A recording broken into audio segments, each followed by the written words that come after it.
Space, the final frontier. This is a review show for Star Trek The Next Generation.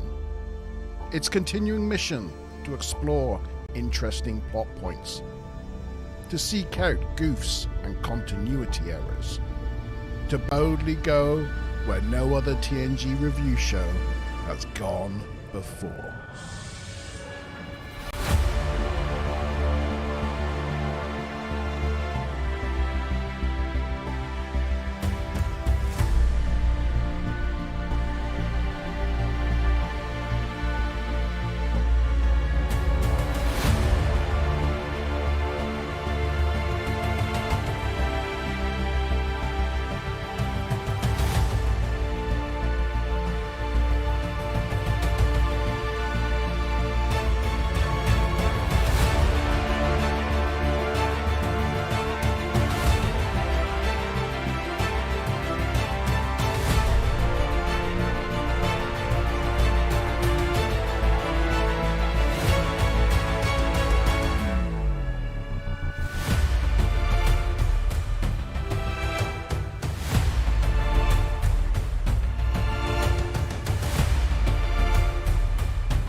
Everybody else, that's a good idea. There we go.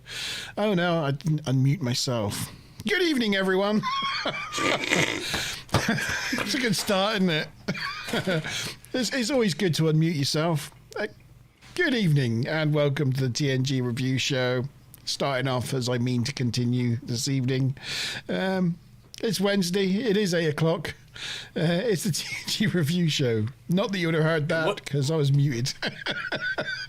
And it wouldn't be the TNG review show if we didn't start with a mistake. I completely boomered my intro there. Yeah. I haven't done it for a while. I haven't messed it up. I've had a good few weeks of getting it right. So it was bound to happen, wasn't it? But evening, it's the TNG review show with me, Montalban, and my co-hosts, Mazza McBob, Tabikins Turner, Paulie Tabby this evening, and Chief Sean. Good evening, Chief Sean.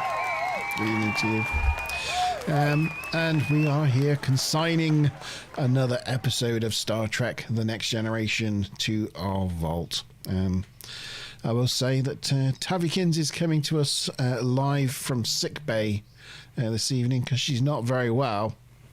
Live for the moment. Yeah.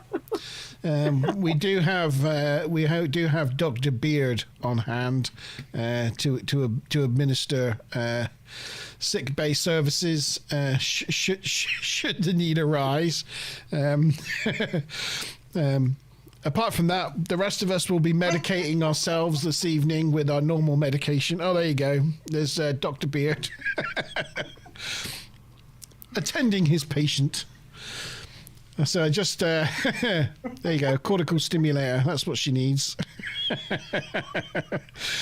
I just hope Dr. Beard has more luck than Dr. Crusher, who seems more often than not to lose her patients. He's dead. It's worse than that. He's dead, Jim. But yes. Anyway, good evening to you all. Going round the room then. How have you been this week, Mazza McBob? Yeah, not too bad. My work is picking up a bit, which is good in some ways, but it's going to be a busy couple of months coming up.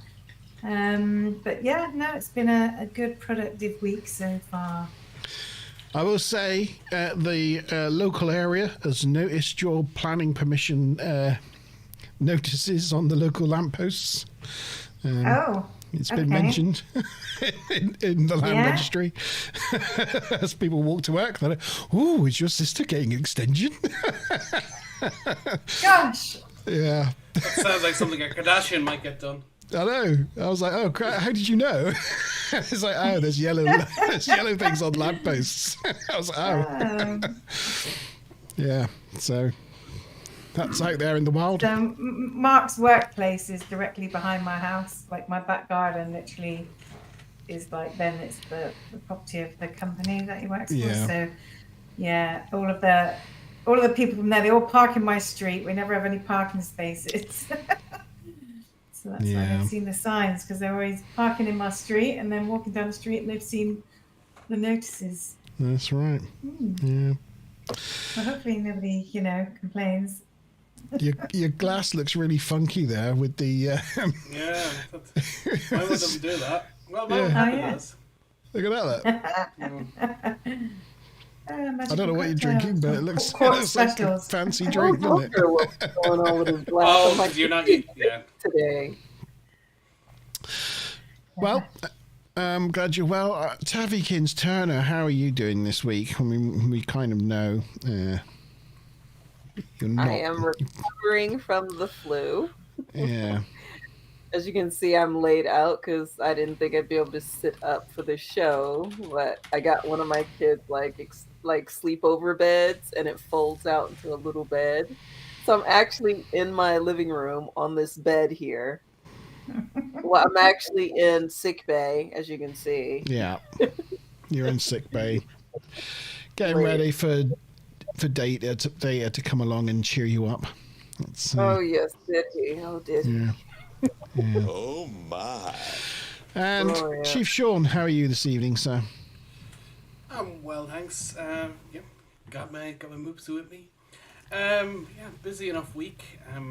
The last 2 or 3 months have been, well, not the last 2 months. Since Christmas, pretty much I've been on this project. For the first 4 weeks, I was doing it wrong, and nobody told me. And now I have to spend the next 3 or 4 days correcting the work I did. So it's great fun. And it's like, shouldn't I speak to the people at the top who, why it's coming through 3 different people to get to me? It's like, no, it's fine. We'll pass on the message. I'm like, no, they didn't. So, such the nature of the job. The nature of the beast. Nightmare. I don't know if you're maybe coming through a little quiet there, Sean. I don't know what people at home think. Oh, sorry. I'll bring that. There you go. That's way up better. here. Yeah, there you go. Okay. You were a little distant. There we go. Good evening to everyone in live chat. Good evening to Ruth, Stuplum, and of course our ever-present Wookiee. Good evening to you, sir. I hope you're all well, and it's not been too bad a day wherever you are. It's been pretty grey and miserable in Plymouth and the southwest of England. It's been a bit of a miserable day, but yeah, it's very grey and overcast and fairly drizzly in the afternoon here. So in the news of Star Trek world, I see we've had an announcement. Oh yeah, well, there's 2 announcements. Is it about the show that everyone's looking for, or is it the other announcement? The show we've all been asking for. We can't wait for. Yeah. Can't wait for, yeah. Yeah, Section 31. Yeah. So the Trek universe got really excited at that announcement. Paramount also got an offer yesterday for a takeover bid of $14 billion. Some some black stand-up comedian guy who I've never heard of, but he was successful enough to become a billionaire from doing stand-up over the last 30 years, wants to buy out Paramount. That's another little bit of news. Who? And also it was Threshold Day on Monday. So Threshold was whatever, 30 years old. Byron Allen. Byron Allen. Who the heck's Byron Allen? He made his fortune. He's a black guy who made a fortune as a stand-up comedian, and I've never heard of him. How can that be a thing? I mean, if he was, so he's a media tycoon. Yeah. So he's obviously. But he started out doing stand-up. That's where he's got his seed money, if you like, and he's invested wisely. He's a billionaire. Yeah. Mm. But anyway, he wants to. He wants to buy Paramount, so we'll see what happens there. Is Byron Allen a Star Trek fan? That's what I want to know. Because that could make a difference. He's a money fan, and he seems to make a lot of deals. But we have kind of a scattered schedule for Star Trek for the next year, but there's nothing at all in the pipe for 2025, and it obviously takes a while to make these shows, so. I could really see a situation that the last show will finish up around November, and then we could have a good 8-9 months with no Trek at all, because there's nothing greenlit. Who's going to greenlight a show of a studio that's in the process of being sold? Oh. So, yeah. Hopefully the situation gets resolved, but we'll see. Tavikins just grabbed defeat from the jaws of victory there. I was watching her attempt to not spill Coke by the looks of it all over herself, and I thought, yeah, she's done it, but no, she knocked the camera over instead. I don't know if Wook is being sarcastic. He says it's a shame Disney didn't get it. They did a brilliant job with Star Wars. They did a mixed job with the films. There's a sarcasm warning. But I mean, Mandalorian's been great. Bad Batch has been great. Boba Fett's been a bit of a mixed bag. Mandalorian hasn't been great. Mandalorian season 1 was great. Yeah. And then it was just a steady Boba Fett was decline. mixed bag. Mandalorian mixed bag. Andor was great. Bad Batch was great. And there's a new show coming. I forget what it's called. But there's a new show coming. I think they're doing all right for the most part. And most importantly, there's a Star Wars land. You can go to Galaxy's Edge. Which is why I want Universal to buy out Paramount, but it ain't happening so far. No, I mean, it's important for Star Trek. Because of the Kurtzman deal, he has a lot of, I think his contract ends in either 2025 or 2026. And the reason why they didn't want to start any new Trek projects outside of like the Discovery, Strange New Worlds, and Prodigy and everything is they wanted to start it again after his contract, so they didn't have to involve him anymore. Because that's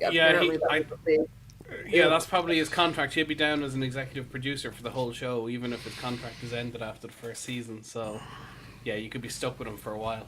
Yeah, not a huge fan of Kurtzman. I think that surprised nobody. But that's the state of the nation. I mean, you look at it when Paramount were last bought out by CBS. And it was in that Enterprise Season 4 era. And everyone they brought in that took over at the top of Paramount couldn't stand Star Trek and didn't understand sci-fi. So it just brought pretty much anything related to Star Trek to a screeching halt. So we got hope that this, what's his name? Byron Allen? Gotta hope he's a Trekkie. What I will say about Trek is that I think, Desilu was obviously bought out, and then Paramount were bought out by Gulf and Western, and Gulf and Western by CBS, and CBS by Viacom, but it's gone through 4 or 5 buyouts. Trek is still there, so there's still money to be made, and if there's money to be made, they're going to keep making it. Yeah. Good evening, Time Lord. Time Lord is in the chat. Good evening to you, sir. I hope you're well this week. He says what he really needs is a new sim game, because he's been using Star Trek Online and that as his video backgrounds, and he wants something newer. Yeah. And the Underground Paradox. Good evening, G. I hope you're well. There's a channel I used before. I think it's DCFPX or something like that, and they do they do great Star Trek backgrounds, and they have animated ones, they have videos of them. I'll try and find the link for you, Tired. It's pretty cool because he like blends in, like when he's talking about Romulans and things, like Romulan footage or Klingon footage. If he's talking about Klingon, you know, he always like finds a bit in the game that's relevant to the topic he's talking about. I see. It's quite Very clever, but yes. Anyway, right. So here we are this evening. We are here to discuss Phantasms. We are consigning to the Vault Phantasms this evening, and it is episode 6 of season 7, production number 40277-258. It first aired in the US on the 25th of October, 1993. It's the 157th episode to be both produced and released, and it was written by Brannon Braga. His 18th of 24 episodes that he wrote for TNG, and directed by one Sir Patrick Stewart. His second to last episode that he directed for TNG. And a bit of a doozy, really, as far as directation goes. Pretty good. Mazma Bob, have you got anything about the production? I do not. All right. Actually, I don't have a massive amount of trivia and goofs in general, but nothing before the teaser, other than Patrick Stewart directing. Yeah. Have you ever tried dressing the beard up as Data, Tavi? That's inquiring people want to know. No, I have not. Oh, that's a shame, because my follow-up was, are there photographic evidence? Oh no, he's not a Data body type. He's got a power builder body type. So He would be a Klingon, wouldn't he? Let's face it. Yeah, You know. he would. Yeah. Plus the massive beard, you know, you'd have to shave him. Oh, yeah. That would not be good. Tammy, I don't have a whole lot of time. Sorry, You could do go ahead. like you know, many universes kind of crossover with the Marvel Cinematic Universe and have Hulk Data, as Yes. Wookie pointed out in the chat there. I don't- It's a good shape. I'm just going to say I don't have a massive amount of time right now, but at some point when I do, you know, it could be fun to mess around with some deep fake filters. Yeah, That's all I'm saying. yeah. One day. I mean, my face isn't a million miles away. At least I'm clean shaven. That I could, you know, a deep fake filter could work. Yeah. Right, so the teaser. We'll go straight into the teaser then, and it's a quick one. It's a quick one today, so we'll get to a quiz in no time at all. It's quick. Right, so, oh, you want pictures, don't you? That's a good thought. Oh yeah. Fine. That's a good thought, Monteban. I would have appreciated some extra photos for this episode, but Yeah. that wouldn't have been safe for work. There we go. Right, first picture of the day then. Where are you?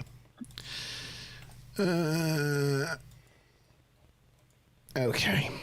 This is the teaser then. So there's no captain's log or anything in this episode. We go straight into it, and we've got a sort of like eerie fisheye lens shot, roaming shot of Data walking the ship, where he meets Geordie in the corridor, who tells him he needs to install a plasma conduit as they are bringing a new warp core online, which is quite exciting. As Data continues, Geordie shouts out to him that it's gonna be a lot of fun, and then he just stares off down the corridor for like slightly too long, you know. It's one of those like, why is he staring? And then Data hears some ringing in the distance and finds some oldie worldy miners who are dismantling a plasma conduit. He tries to talk to them, but instead of talking, he emits a screeching sound from his mouth. They don't like that noise, so they initially pull off one of his arms, and then they knock him to the floor and start pulling off all his limbs, including his head. There's his head. Do you think that was spearhead number 3? Data wakes up in his quarters. It was all just a dream. And that's the end of your teaser. And we got question time. Can I just point out, I love that the little touch of him having his Sherlock Holmes jacket and hat on the little nightstand.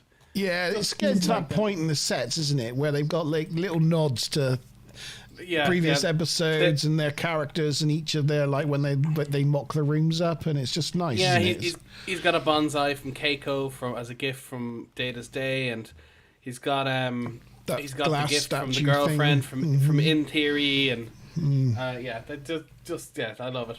Anyway, first question. Teaser, what did Geordie say was going to be a lot of fun? A, cleaning Spot's litter tray. B, cleaning the holodeck's biofilters. C, attending waste extraction. Or D, installing a plasma conduit. And the bonus question, Data's head, as in his separated head number 3, as you said there, was last seen in what series? So you do see it in a later series of Star Trek. It's not specifically shown as Data's head. It's just being used. And it's been repainted. So. Right, yes. Not last seen as of from this point, but last seen as of today. No, I don't. Yeah. The actual physical prop of the head, or at least from the same mold. Yeah. I'll give you I think it was. No, it wasn't actually. I was going to say, was it a season finale, but it wasn't. Yeah. Right. Oh, hang on. I've got to do it on my phone, haven't I? Was there any trivs? Not much. When they rip his arm off, you can kind of see quite obviously that he's got his arm tucked behind his back. A little bit sloppy there. Oh, yeah. Yeah, I think, it's not quite caught in that image there, but... Yeah, it's just after that. You can just see, like, the black shadow there. It's like he's barely concealing it. But, and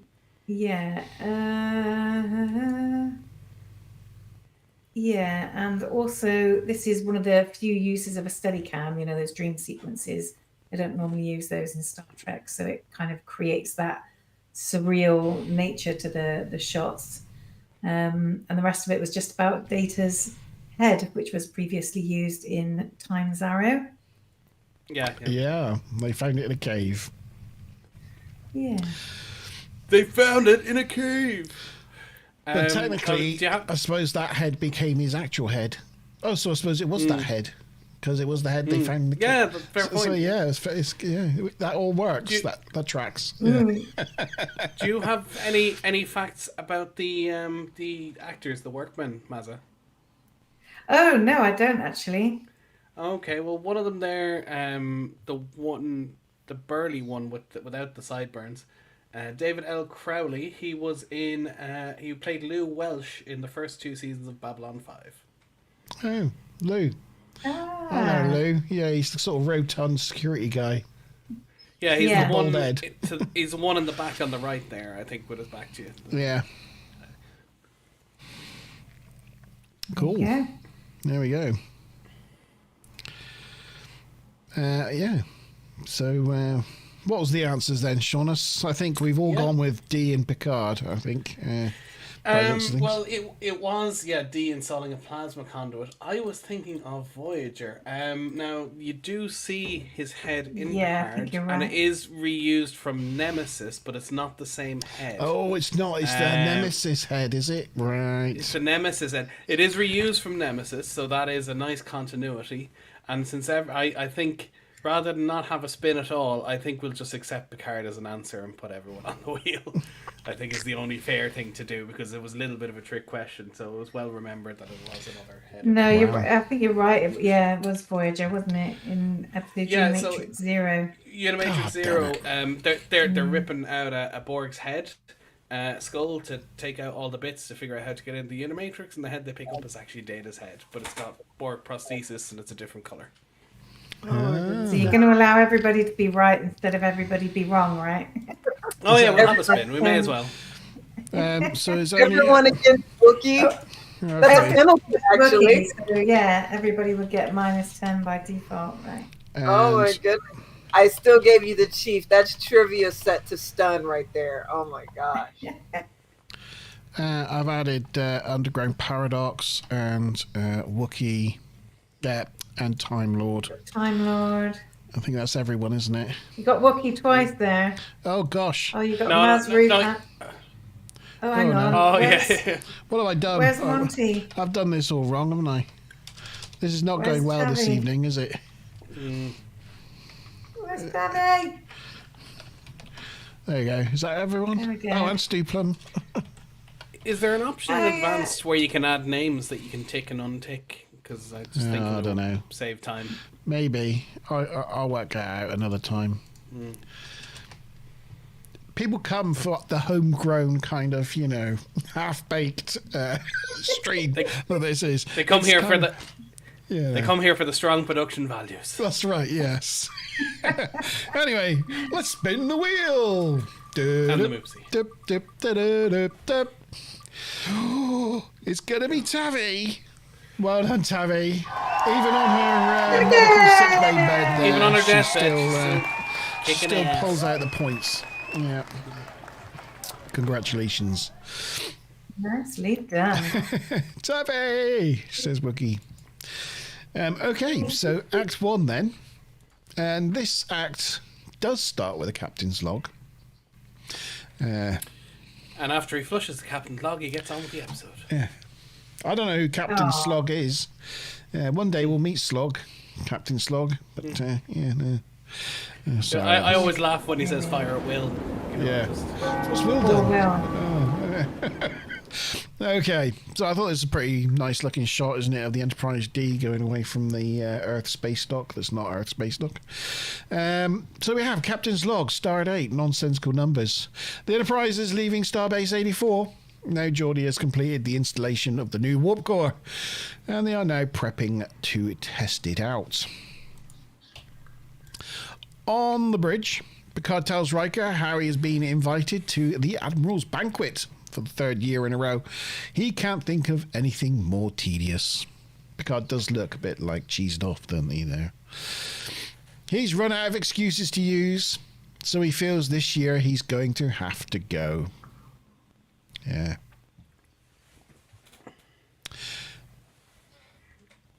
Oh, yes, sorry, Time Lord. I used VHS videos for my thumbnails because it just gives me nostalgia of when I used to watch these episodes. But because it's 2 episodes per video, quite often the picture on it is of the wrong episode. So 50% of the time, the thumbnail's got the wrong picture on it. It's slightly less than 50% because of 2 parts. 2-parters, yeah. Okay, fair enough. But yeah, that's just purely a nostalgia thing, just purely for myself. It doesn't help anyone else, probably doesn't help the stream, but it makes me happy every time I see it. So that's the important thing. In engineering, Data tells Geordi about the nightmare that he had. Geordi wonders if Data has unlocked a new level of his dreaming program. Do you think he, dinged? Congratulations, you've reached level 16 of your dreaming program. Congratulations, you may now give birth. But he tells Data that it's normal to be disturbed by your dreams sometimes. Ensign Tyler comes over to tell Geordi she has finished calibrating the electroplasma system module and expresses her joy in learning engineering techniques from someone as knowledgeable as himself. Excuse me. Hold on tight, everybody. Panko! Resistance is futile. Good evening, Panko. We haven't seen Supreme Panko around for a while. Okay. She's heard the rumor of Data's dong, and so she couldn't help but turn up for that one. Oh, I sent the message immediately. Yeah, I know, yes, right. The first, after I messaged you guys, I was like, "Yuki." That reached Canada in 2 seconds. Yeah. Yes. Oh dear. Yeah. Yeah. This Data first is strong in this stream. Yes, indeed. Yeah. So Ensign Tyler there. She's got a crush on our Geordi here, apparently. She comes over and she's all sweet and is like, "It's such an honour to learn from such a wonderful engineer like you." And Geordi's like, "Ugh." It's like, ugh. What is wrong with him? I don't know. He's always been after women, and then finally somebody's interested in him. And he's like, oh, how horrible. Yeah, so he tells her to go help Lieutenant Farrell with the deuterium cartridges next. So she wanders off. Data questions Geordie's attitude towards the ensign's enthusiasm, but Geordie tells him it's because she's got a crush on him, and it makes him feel uncomfortable. It's like, what the what? Data tells him he is happy to be the third party and speak to her on his behalf. Let her down, but Geordie's like, oh no, Data, it's fine. I've got this under control. Then Picard calls down to start the warp core trial. So they initiate warp, but the Enterprise doesn't go anywhere. So Geordie has to make some changes and they try again. And this time, instead of going to warp, all the lights turn out, which is definitely not good. So Data takes the warp core offline and Geordie has some reconfiguring to do. Later in Data's quarters, Data's watching Spot sleep when Deanna arrives. It's quite cute when he's like just doing things like this in his quarters and he's just like staring at Spot. I don't know how they get that cat to just like lay there with like Data just staring at it, but it's a very obedient cat. She wonders what he's doing, and he tells her that he's been watching Spot sleep. He could tell her how many muscle spasms he's had and wonders what he's dreaming about, as he's never seen a mouse and never been chased by any predators. She asks him about his dream, but Data hasn't initiated a dream program today as he's found the imagery of the last dream disturbing. She tells him to stop being a scaredy cat. Pun intended. Oh no, that's the wrong button. There you go. As Sigmund Freud said, dreams are the royal road to the knowledge of the mind. Data decides to give it a go, and so he takes himself to sleep, goes to bed, and instantly starts dreaming. I love the way he just gets into bed and he's like, oh, you know, mimicking all like the sort of human aspects of going to sleep with a fake yawn and all that. It's great. And, although I can't speak for you, but like if I had a big yawn like that, that would just wake me up some more. That wouldn't help. Yeah, no, not so good. Oh, thank you, Jean. Yes, don't forget to like the stream, please. Yeah. Oh, and happy birthday to Theo. Oh, G-Star's doggy. Happy birthday, he's 11th Theo. day, 65 in dog years. Yeah. 77 in dog 77, years. isn't it? 7, isn't it 7 years per dog? But I don't know. Some dogs are different. Some dogs have, you know, age differently slightly. So, yeah. So is Tired ass God, can you imagine a Data sex doll with Brent Spiner voice quotes? Isn't that just Data? Oh, yes. Oh, my dependent God. on dog size, yeah. So it's slightly different for each dog breed, yeah. Isn't it? Oh, we're going to hear about dog sizes later on, don't you worry. Oh, dearie me. Dearie me. Yes! Did he get anything nice for his birthday?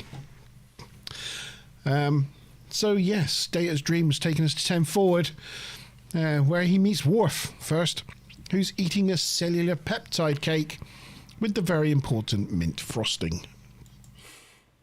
He then meets the Doc and Riker, where the Doc's drinking Will's brains out through a straw. That's definitely not something you see on the daily. Riker tells him to answer that damn ringing. He realises there's a phone ringing in the background again. And he finds the miners who, when he meets them, he starts making the screeching noise, but they tell him to be quiet, and they invite him to take a slice of the cake that is, in fact, Deanna. She begins to beg him not to do it as it will hurt her, but he goes ahead and cuts it anyway. Okay, we need pause for a moment because I have to inject the most valuable information for this entire episode. You're not right going to now. wait till the Sigmund Freud. No, you're going to do it. Yeah. No, because this is the only time you get to see it. Mm. Well, this is not the best photo of it. There's another photo where he picks up the knife that he has in his hand, and from the side view, you see that it is a quite sizable knife. Like, damn, all you doing is cutting a cake. Calm the fuck down. But yeah, he gets this knife. Remember this knife. Remember the knives you see in the rest of the episode. But this knife particularly has significance. It's a certain size knife, I think. Yeah. And Yeah. he will remember. He will let you guys know later. And Sigmund Freud will give you the rest of the puzzle pieces of the most valuable canon information. This is canon. All right, I'm gonna hush up now. I was just gonna say, Marina was invited over to Dublin for like a fan event once, and they brought out one of those cakes, like just in the Starfleet uniform, and they actually posed with it, got her to pose with her head at the top of it. Pretty cool. Like, I can't find the photos now, but it was good. I actually want some. Looking at that, I want to try it. It looks nice. It looks like nice spongy cake. Yes, it's cellular peptide cake. I think I might say it a couple more times. Cellular peptide. It's just trying to ruin a question, maybe. But he's not biting, so I think it may be not a question. So, yes, so he cuts the cake, and then he gets woken up by Troy, Worf, and Geordie as he's failed to turn up for work. It turns out his internal chronometer has failed. Data thinks that's impossible. Something must be wrong. Dun, dun, dun, dun. And that is the end of Act 1. Which brings us to question time. And good evening, Smiler Rainbow. We must be home from picking our son up. Okay, so first question: which admiral invited Picard to the Captain's Summit? A. Cartwright, B. Shelby, C. Shanti, or D. Nakamura? And the bonus question: an endothermic quadruped, carnivorous by nature, is an excerpt from what poem? Oh, nothing about cellular peptide cakes. So No, sorry, I Time Lord, we failed there. I use that one later. Yeah. I'm not going to catch anyone out with that one. I Anyway, think so we it's all good. know the answer to these. Yeah. What have we got? Not a great deal. They obviously mentioned that 9 months have passed since Data discovered his dream program. So he's had 111 dreams in that period of time. Isn't it like almost daily, like a bit a day, something like that? It's quite a lot of use. Yeah. Pretty much all the ensigns are in this episode. I don't know if you noticed, like on IMDb, but there's like Ensign Gates, Martinez, Ensign Gay, Ensign Russell, Ensign Kellogg, Ensign Garvey. There are like lots of them used as background characters. Oh, you mentioned about Genetosaurus' gift from, in theory, is in Data's quarters. Yeah. Oh, that was it. So they basically, the warp drive fails to work, and then Geordie's kind of in the hot seat, and then he says it'll take a couple of hours to get it going again. And then Data goes and stares at his cat sleeping and goes to bed. I wonder what you're going to say Like then. 1 to 2 hours to fix the warp drive. Why would he then go and watch his cat sleep and go to bed? You think, like, you know, as soon as he didn't actually need rest, you think he would be fully utilised trying to fix the engines. A bit odd. Data moves in mysterious ways. Yeah. Oh, and you already mentioned about the Sherlock Holmes outfit, so that was it. Yeah. I guess But it would depend on what he's doing on that shift, because he can assist in engineering, but he's actually the ops officer. So I guess it might be just up to the shifts, and since Geordie's there, he's head engineer and got everybody. He Well, might not. The thing about he's both Data up- is he's multi-skilled. He's programmed in multiple techniques. And he's faster than everyone else. Yeah.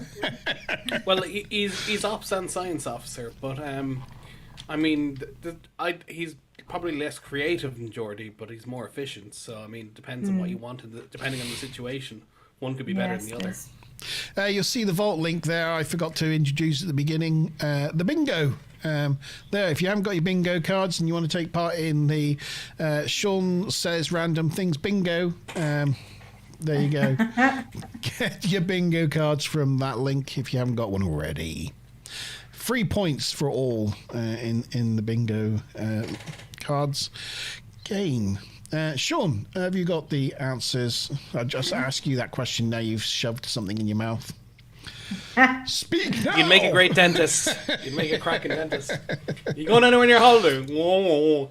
Yeah. So it's funny because I'm asking you to speak, because usually I'm saying... Shut up, Sean. I haven't used that in a while, have I? The answer is D, Nakamura, and it was Ode to Spot. Ode to Spot. And poor Most people got that. Poor Stuplum didn't pick it up, but everyone else seemed to get it. Ode to Spot. Stu Plum, if we get Wookiee, you'll be the only man who survives. There's That always is that true. chance. We could always get Wookiee. All right, I am spinning the wheel. Hopefully that's right, isn't it? Is everybody on that? I guess so. Spinning the wheel. Do dip dip dip do dip dim. Oh, it's gonna be Time Lord. Congratulations, Time Lord. Or Tim Lord, as I put there. Sorry, Tim Lord. Not Time Lord. There we go. Can't spell. Everybody got There the you other go. question Tim right. Lord. Yeah, sorry about The Lord of Tim. Tot up the totals. Yeah. Oh. Okay. Subvocal oscillations. Yes. Right, Act 2. We're on to Act 2. Okay, so we're back in engineering. And Geordie's performing a diagnostic, but he can't find anything wrong with Data. But then again, this is also the guy that can't find anything wrong with the warp engines. So, you know, what does he know? Geordie postulates that maybe Dr. Sun's programmed in the disabling of his internal clock so that he would oversleep and help mimic a full human experience. He also asks Data what he was dreaming about, but Data doesn't want to discuss his dreams at the moment until he's assimilated the data further. I think he's feeling a little embarrassed. Data then goes to he goes to the holodeck and summons up an image of a holographic Sigmund Freud, who tells him that... Sorry? Here comes the cannon! Yeah, here comes the cannon. Tell me about your mother. Now, tell me about your dreams, he wants to know. And Sigmund's like, I see you dream about the upper body of a female as a tasty cake. And you penetrate her with a big black implement. I see. It's like, oh dear. Data wants to know what this all means. And this is where we learn what, Tavykins? In this scene, he's asked to describe what's going on with Deanna, and he has to describe the knife that he's using, like, how did you cut this cake or whatever. And he's like, I have a big knife and it's serrated and it's 25 centimeters.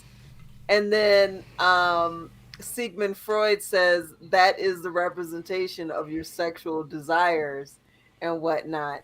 And 25 centimeters, y'all, is an extra leg. That's what this is. And for anyone else on the other side of the pond, that's 10 inches. Data is packing 10 inches, y'all. There was no need for him to give you the actual centimeterage of what was going on with that knife, but it was important for a reason. 25 freaking centimeters, y'all. He's packing 10. He can do damage with that. You get ready to lose hit points. And nobody from this day on needs to feel sorry for Tasha Yar. She lived a full life. A full life. I'm pretty sure your tape measure's broken. I'm pretty sure 10 inches is about that, and not that. But, Oh no! That's what I've been telling people my whole life, and I'm sticking with it. Actually, funnily enough, I think this Moopsie is 25 centimeters. The Wow. length of that is. What girth? It's all about, It's it's all about the length. Yes, not with the moopsie anyway. Okay, so yes. So yeah, we That's know all I what. about this episode. I'm good, y'all. So, Freud thinks that he's having a dismantlement dream, ego versus id, struggling for domination. Troy, the female, is obviously a representation of the desire to possess your own mother, which is kind of Freud's thing, wasn't it? Data's like, but I don't have a mother, which kind of derails Freud's premise. But undeterred, he goes on to suggest that the knife was the feeling of sexual inadequacy backed up by Data's lack of sexual desire, which Freud perceives as impotence, leading him to believe that there could be a case for a paper in this case study. Data realizing at this point that he's made a big mistake coming to the holodeck and talking to Sigmund Freud. Freud feels... That was the nicest way for Data to get him to say, "You're an effing idiot," and leave. This guy's an effing idiot. Yes. To round off the Freudisms, he feels Data's anger towards him is actually the animosity he feels towards his father. And Data's like, "I'm leaving now." But I guarantee you, you knew he was wrong, because inadequacy is not something Data has to struggle with. No. Yeah.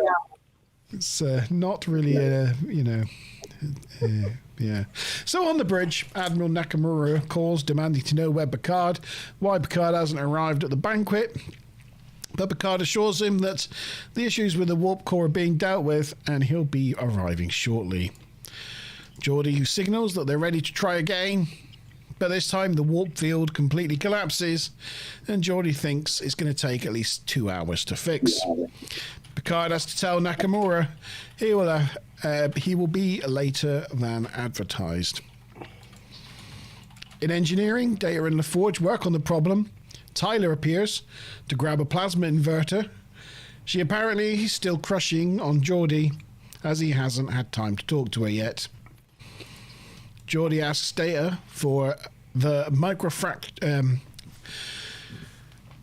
to look at the... He asks Data to look at the microfractures in a brace coil. However, the brace coil reminds him of the cake knife in his dream. Then he starts to look at Geordi's neck and sees a mouth. It looks pretty gross, actually, that shot of that mouth. It's like, ugh. Oh, by the way, that's the knife I was talking about. That is very much smaller than the blade he was wielding in the dream. I think it's a good sized knife. They made a point to make it a different. They made the point to make it a different knife. That's a respectable sized knife, Tavi. Yeah, that's a respectable sized knife for us mere mortals. But for a spoon android who's constantly telling everybody how superior he is. Okay, so here's the mouth, which freaks Data out. And then he starts to hear the ringing again, so he wanders off in engineering, and suddenly everyone disappears, except for Will, who appears with a straw hanging out of his face, and he tells him that to stop that damn ringing. He's impatient about that, so Data answers the phone in his belly, a bit like Bender from Futurama. He opens up himself like a tin can and answers the phone, and it's Sigmund telling him to kill them all before it's too late.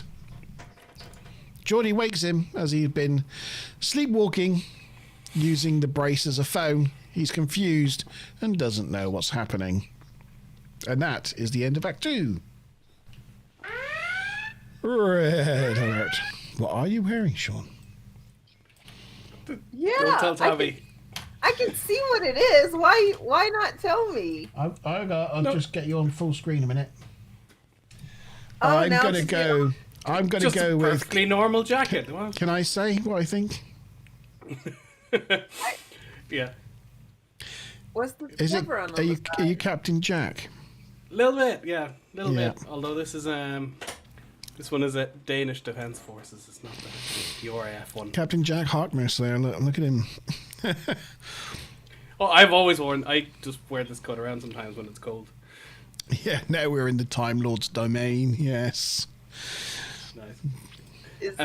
Wait, who's that? What is that relevant to? Is that Doctor Who? I'm so sorry. Yeah, a little bit. Yeah, a little bit Doctor Who-y. Yeah. So, the first question. Which of the following songs is Data's father? A. Noonien, B. Alton, C. Adam, D. Lore. And the bonus question. Who did Data consult on the holodeck?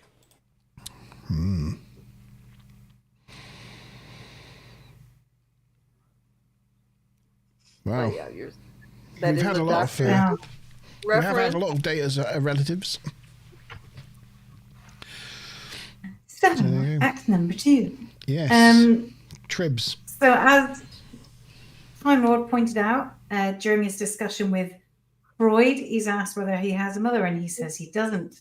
But actually, in episode Inheritance, we meet his mother, Dr. Juliana Tainer. Well pointed out there by Time Lord.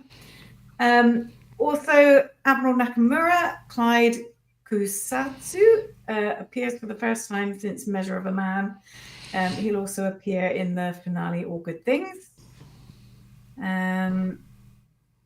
There's a bit where the warp field collapses, or Data says a warp field collapses, and there's this screen behind him with a little picture of the Enterprise. You can see like the warp field. It's got like little dotty lines showing the warp field. Oh, I spotted that. He's like- it still looks Yeah, fine. he's like, oh, the warp field collapsed. And it's like, it looks perfectly okay. And it's like it's going Exactly. bloop, bloop, bloop. It just looks perfectly fine. Yeah, I saw that. And then the final thing is like the Enterprise kind of like, it's like moving. It's about to go to warp. And then the guy kind of goes, ooh, and then slows down. But it's like, if it had lost all power, it would have just continued with inertia, right? Yeah. But Yeah. rather than slowing down to an absolute stop. But Yeah. yeah, that's it. That's all I've got for Act 2. No, there's some good ones there. Yes, I did spot A. Freud, one of A. those. Freud, A. Freud. Nothing from G-Star. I think he must be working on his music. May What is well everybody be. drinking this evening? Has everybody got their blood wine? What have we I've got got? my blood plasma. Blood plasma. Can't I'm see on. through it. Oh, there we go. My lovely wife got me Kakapoo because she knows I like Kakapoo. Oh, nice. I got a Kakapoo. I have It's from New I have Zealand. Coca-Cola for my tummy. Coca-Cola. Which from one do you my prefer, tummy. the caca or the poo? I like them both. Kakapoo. Yeah, this is a Sauvignon Blanc, so I'm not on the blood wine vibe tonight. It's a New Zealand bird. It's like a type of like green parrot, a Kakapoo. Or a Kakapo. Not sure how you pronounce it actually, but I like to say Kakapoo. It makes me smile.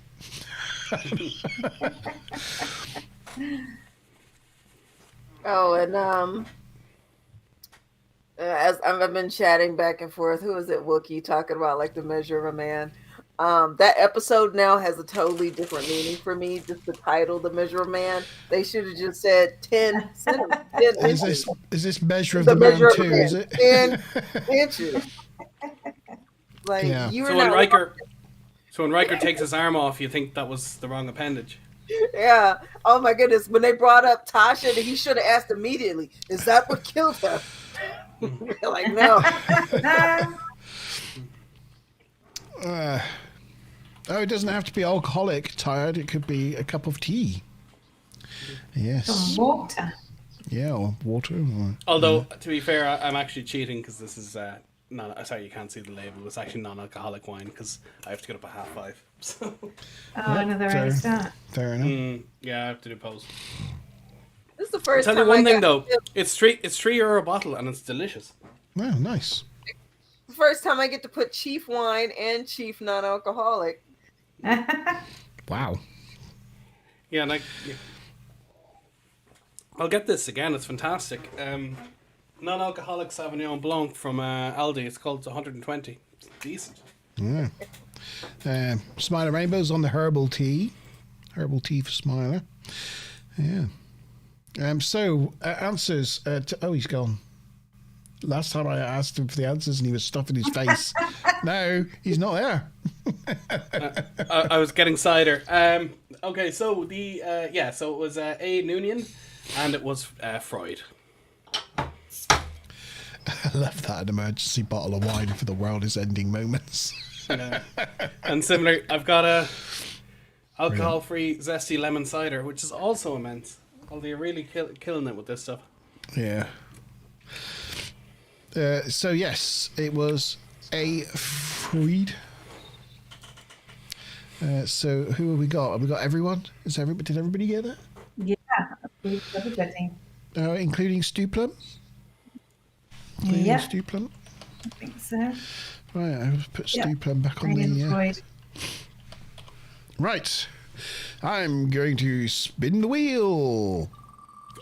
Do do do do do do do do. I can't believe it. It's Tavi again. All these people on the board. Tavi wins twice. The wheel is Crikey. sentimental, the sicky. The wheel is on your side this evening, Tavi. Oh. We are on Or to Act See, 3. that's not a 10-incher right there. You see that photo? That's right. That's not 10. That's not 25 centimeters. It's not. It's a reasonable sized knife. I don't know. It looks a little small there, actually, but it depends on the angle that you're looking at it. You know, Yeah. you can catch it at the It's much right smaller angle than- and it looks quite big, but then you look at it That's from what he said. this side. Yeah, and it's much smaller than the one in the dream. The one in Yeah. the dream was unnecessary. So, Data has gone to see Troy still holding the brace and tells her what transpired. She would be really worried if he was human, but he isn't, so it's probably going to be something technical like some miswiring or something. But all the diagnostics have come back negative, though, so she thinks his obsession at analysing his inner workings is almost the beginning of a neuroses. Data's quite excited by this, at the prospect of reaching a level of life where he develops neuroses. She wants to talk to him more regularly, and he's happy to do so, and promises not to initiate the dream until their next talk. In his ready room, Picard apologises again to Nakamura, who offers to send out towboats to tow the Enterprise back to the starbase, but Picard assures him that will not be necessary. I don't know why he doesn't. Like, why doesn't he get in, like, the captain's yacht? If they really want him there, they've got warp-capable shuttles. Why doesn't he just put himself on a shuttle? They've only just left the starbase. It's only, like, a short impulse journey back that way, isn't it? Well, two points on that. One, the most humiliating thing you could do to a captain is tow him into port. It's just, careers end over that. So that I think he was joking when he said that, because you'd never do that to a captain unless it was 100% necessary. But yeah, you think I know things like runabouts go reasonably fast. They do Warp 5 or whatever. And you see, that the older ships are just there to ferry around admirals. But you think there'd be like Warp 9 sleds, that just small, as I said, captain's yacht-sized shuttles that are just shuttling people around. If it's within Federation space where it's safe. You would have thought that. But they've only just left the starbase. They were not very far away. They only even gone to sure. warp. Sure, they couldn't have gone at warp. Yeah, you could have just taken a shuttle there in an hour or two. Yeah. Like, He no should have problems. taken the captain's yacht, because that would have been showing up in style. Yeah, that's the way to arrive at an admiral's convention, isn't it? In Well, the captain's also yacht. there should be a number of runabouts, or a couple of runabouts on the ship. No, One, so. captain's yacht. Even the standard Type 6 shuttle is warp capable. I mean, Y'all can talk about these shuttles when he Yeah, has it does a yacht. warp too. And So, the warp drive is offline, so they couldn't be more than an hour or two away. Am I on mute? No, I can So- hear you. No, you're all good. no, you're all Keep good. saying he should take the captain's yacht. Yeah, no, we Well, they agree. never built Yeah, they we never agree. built the captain's yacht. The Cousteau or the Calypso, whichever one it is. I get He mixed does. up. I thought all ships have the captain's yacht on it. Yeah, this ship No. does. You can see it. So It's why little would- circular at the bottom of the ship. You mean do- they never it put does- the sets? Yeah, we didn't build the set. No. Well, both the Enterprise D and E did have one, but we never saw the D. We did see the E. One's called the Custo, one's called the Calypso. I forget which is which. And Voyager did have what was called the Aero Shuttle, which again was never built, but you can see on the underside there's supposed to be a shuttle that pops out. Yeah. Yeah. It's But even I'm like, more, why would you ever use a shuttle when you can roll up in a yacht? yeah. In style. Tasha, So, Tasha anyway. got to see it. And that Jenna Desora, oh my God, when I saw the end of that episode, I'm like, Jenna, before you break up with this man, did you get some of that? Did you? Because she would have changed her whole damn mind. She wouldn't have cared if he couldn't feel nothing. If she was number 20 in his processing line, she would have just been, oh, I'm good. I'm good, sweetie. I'm good. Sometimes tired, you got to make sure you press. There's a little live button. There's a little there. If that's red, you're up to date. So if you've lagged behind or whatever, sometimes if you press the live button, it'll pull you back up to now. It means you might miss a little bit, but it'll bring you. It should bring you back in sync. Yeah. Oh, sorry, tired. Up to life. Okay. It's not necessarily. It's just if we're in the flow of chat, and sometimes it takes us a minute to pull up the. Yeah, that's true. That's all. Yeah. Okay. Right. So Picard is then seen hovering about in engineering, keen to help things along, but all he ends up doing is getting in Geordie's way. He goes to reconfigure some isolinear chips, but that would have ruined something Geordie was working on, so Tyler jumps in and redirects the captain into helping her move some antimatter storage pods. Well done, Tyler. See? She's really eager and helpful and useful. Yeah. One criticism them I back have to with the this broom episode closet. is this whole, like, she's got a crush on him sort of thing. Like, doesn't go anywhere, does it? It's like... Yeah, it seems I think like that's they're it setting her from up that to come storyline. back. It seems like they're setting her up to come back, like Gomez, and No, then they just don't. doesn't happen. I didn't get that feeling. And secondly, she's an ensign, and he is way above your rank. That would just never happen in her wildest dreams. You're not, no. No, she needs to be at least a lieutenant. But I think like this pretty much this interaction here where she takes the captain to go and help move the pods. I think that's pretty much it for her now. That's it. In Star Trek, she's done. So all the while, Data is obsessing over the brace tool, the dagger thing. And when Geordie isn't looking, he disappears. And that's Geordie's. Where the fudge? Has Data just gone? Look. He was just there a minute ago. Troy's walking the ship, minding her own business. I think she's doing that, like, I'm looking busy thing, you know? Yeah, have you ever done that in an office? You think, I'm just going to walk from one end of the office to the other with a clipboard just to show everybody how busy I am. No, just me. Okay. So she's walking the ship, taking turbo lifts places. You're a manager, so what you can do is just stand right beside someone's desk, pause for 5 or 10 seconds, write something down, and then move on. Then and move say on. nothing. Yeah, And on just the have them clipboard. wonder about it the entire day. That's right. Yep. And so yes, she's wondering about. She's getting this feeling that she's being stalked. Anyway, she makes it to a turbo lift, and the doors are about to close, but a hand appears. But it's okay. It's only Data. He pries open the doors, comes into the turbo lift, staring at her shoulder the whole time, and then proceeds to start stabbing her multiple times. He does ask her to hold very still first, so he's quite thoughtful about it. Riker and Worf walking the corridors, looking busy, you know, walking the corridors and taking turbo lifts.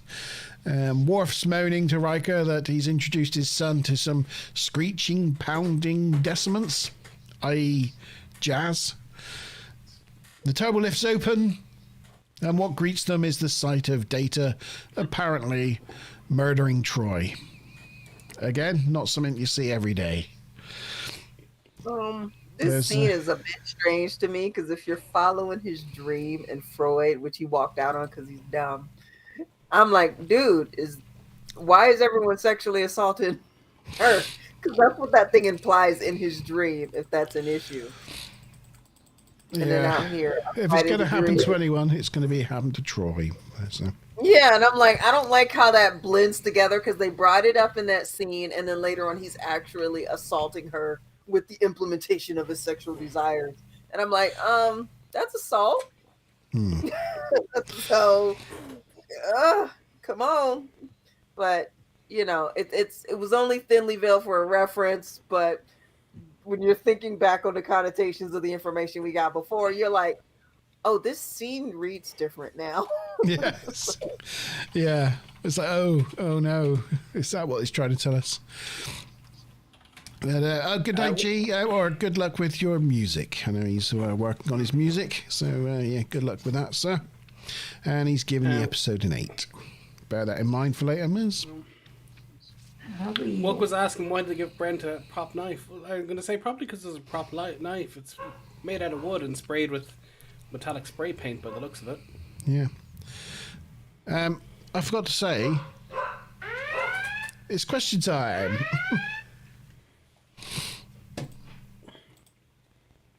That'll do us. Where are we? I was wondering how long Data's been stood here like this, waiting for someone to open the door. You know, she's been there 5 minutes in that pose, waiting for the doors to open. Yeah, and it just happens to be Deanna, and it happens to be where it was in the shoulder. He knew exactly because like just any random member of crew wouldn't have worked. So first question: what did Geordi ask Data to run a scan on? A. Plasma relay. B. Brace coil. C. Geotronic circuit. Or C. D. A stem bolt. And the bonus question: Deanna orders the turbo lift to deck 36. What would you typically find on that deck? There's obviously more than one thing, but what's the main thing you would go to deck 36 for? Have you got a cold, Monty? I think it's allergy. Hay fever? Yeah, I moved a bunch of things around this morning, and I think I inhaled a load of dust, and it's just triggered my allergies. Yikes. Yeah.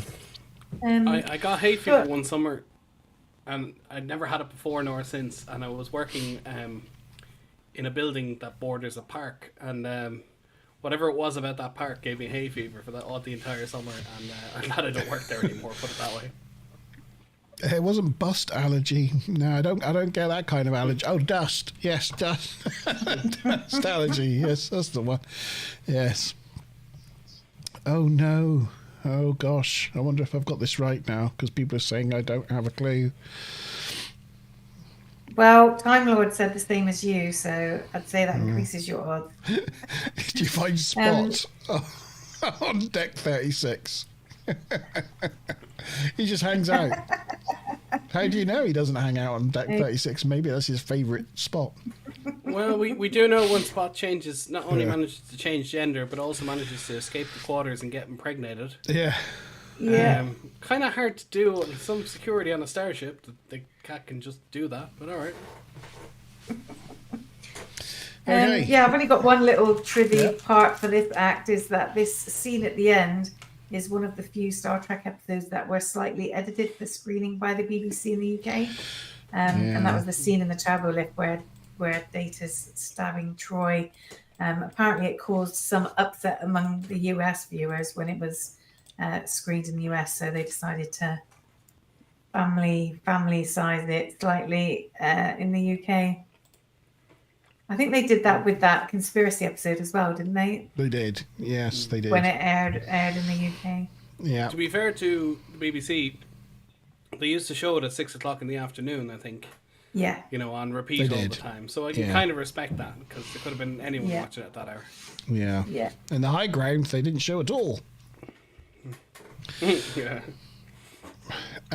Yeah. So.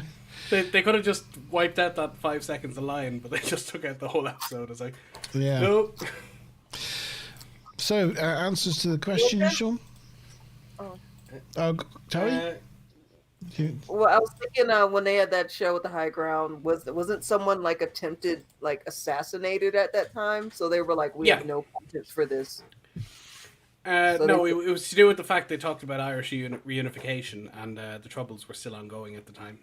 Yeah, Pretty much why. That's the reason. It was why. banned from Irish TV as well. Yeah. So we didn't even think we'd be softer about it. Nope. Although you do get various Irish people memeing on it, particularly when January 1st comes. So come on, lads, this is our year and all that, you know. Oh yeah. Yeah. So the question B, brace coil, and Deck 36 brings you to engineering, basically. Engineering. Yeah. So actually, let's wipe everybody there's off. 42. There's 42 decks on the Enterprise and 36. So the last couple are like just storage Ruth. tanks, pretty much. Ruth, myself, and Time Lord, I think. Yep, that's correct. Time Lord. It's August, I think, is the bell, right? That's it, is it? Oh, I'll have to stick some extra. Oh.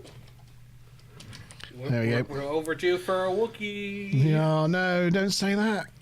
Here we go. Do do do do do do do. Oh, it's going to be Time Lord. Time Lord again. I think that's the second Time Lord this evening as well, isn't it? We had 2 Tavies and 2 Time Lords. That is correct. Congratulations. And so, unsurprisingly, they are both in joint lead at the moment with 220 points. Everybody else is in second with 200 points, except T-Star is now in third place since he's left the quiz.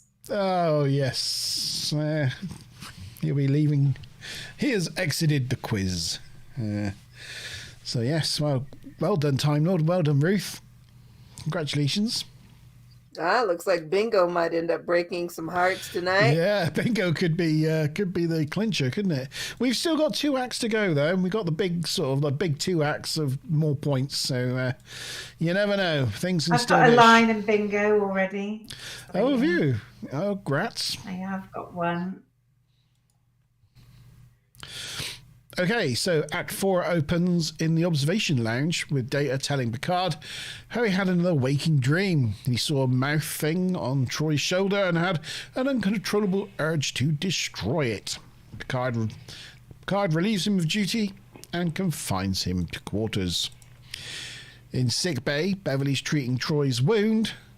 When Crusher removes the little healing gadget thing, she discovers a rash, and when she scans it, she discovers cellular degradation and an interphasic signature. Obviously. In Data's quarters, Worf confiscates Data's sidearm, and Data asks him to take care of Spot. I like this scene. Because, Data doesn't want to injure Spot in another waking dream scenario. You can see Brent though, really like he is digging the comedy out of the moment that everyone off screen is waiting to laugh. He's trying to get Michael to break, and obviously he's working and he's making eye contact, corpsing at him, and he's getting him very close. I'd say this took a few takes to get right. Can we just have a round of applause for Sean, for Chief Sean here, and the amount of effort he puts into every one of these streams? Trying to make a bingo happen. Makes it hard to keep up. Just I also do it to annoy, just as I said, so you can catch Tabby out. Yeah, I know. Just props to Sean there for putting in the effort there every week in all his costume changes. I can barely look away to type because I'm like, what is he doing? What is he doing? What is that? It's quality YouTube, that, Sean. Quality YouTube. This is the way. This is the way, yeah. Worf tries to call Spot over like a dog, but Data's like, no, it's a feline. Come here. Yeah, come, Spot. Like, no. Data tells him when to feed it, what to feed it. He needs to provide water, a sandbox, and to tell him he's a pretty cat, a good cat. Worf agrees to feed it. That's about it. It's like, I will feed it. They're both great at comedy timing and all that sort of thing. We head back to sickbay. The doc summoned Picard and Riker and shows them what she's found on Troy, a weird little interface creature only visible with a scanner. It turns out they all have them. She finds one on Riker's head and another one on Picard's neck. She tells them that the creatures tap directly into their bloodstreams and they are spreading. And that is the end of Act 4. He's gone again, isn't it? It's question time, Sean. I'm back, hold on. Hold on. Pay no attention to the man behind the curtain. Okay, questions. What feline supplement does Data recommend? A25, B74, C127, or D221? And the bonus question. What are the organisms extracting from the crew, sometimes found in cake form?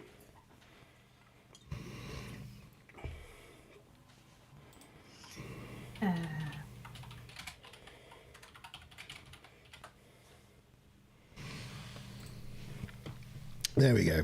Anything from yourself, Maz? Just answering the question. Right. Let me find my notes. So, Act 4, right? Yeah, so when they originally find them in the lift at the beginning, and Data kind of comes at Riker with a knife or whatever that is, a brace coil, and then Riker kind of deflects his arm, and then Worf restrains Data.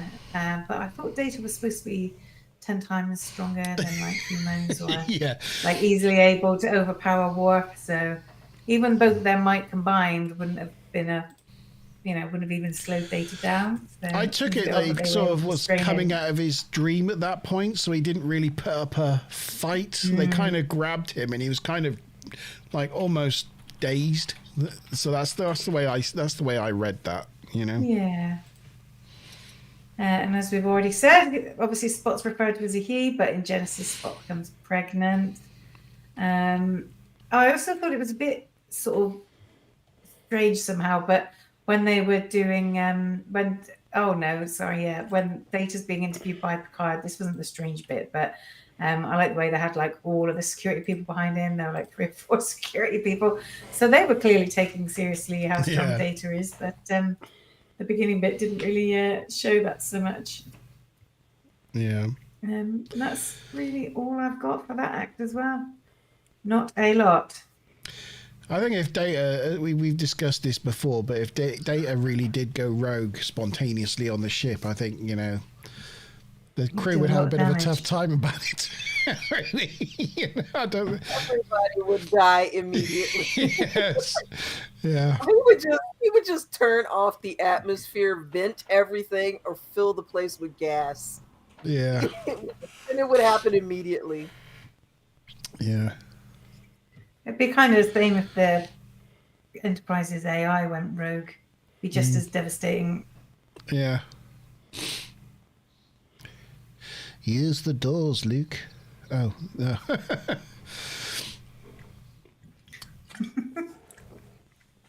Don't get Wookiee started on doors, leaving doors open or whatever.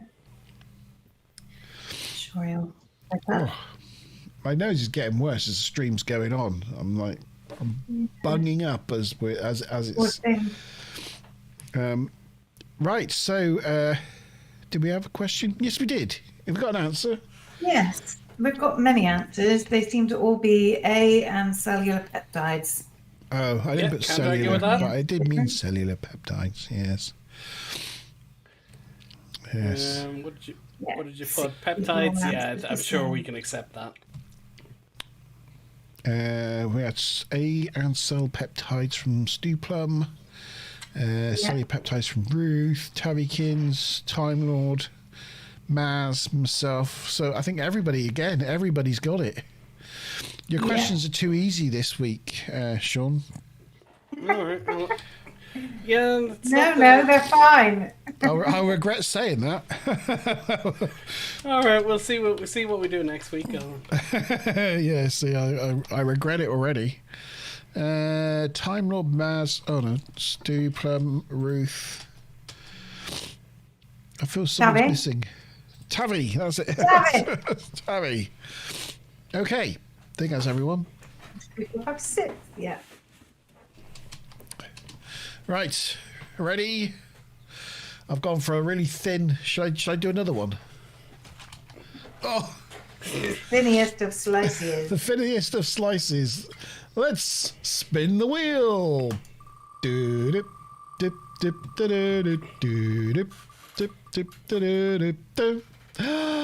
Oh, it's me!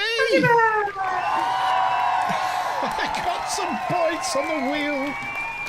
Oh look, poor Dr. Beard's got the neural stimulator out, and he's giving her a good scanning. Aw, hopefully she'll be feeling better soon. Yeah. Okay, so we're on. No, I hope it's great. Stu Plum thinks the questions are good, Sean. It's like, don't listen to that I Mons agree. man. Right, Act 5. On to the final act. So we're in the observation lounge, and Crusher's giving an overview of how these creatures are consuming their cellular peptides. Wait a minute, that's the cake! If they don't get them off soon, everyone's going to lose their cellular cohesion, and the crew's going to turn into tomato soup. That wouldn't look too good, would it? The Admiral comes aboard and demands to know where Picard is, and the crew's just like tomato soup on the floor. Oh, that's not good.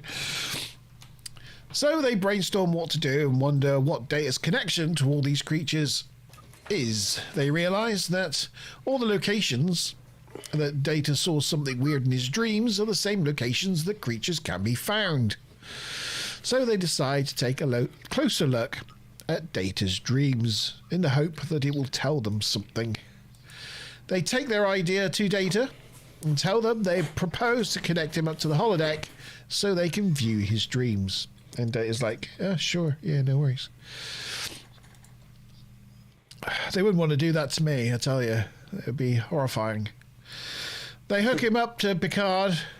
They hook him up, and Picard tells him that he wishes him happy. He would normally wish him happy dreams, but in this case, bad dreams would be more helpful.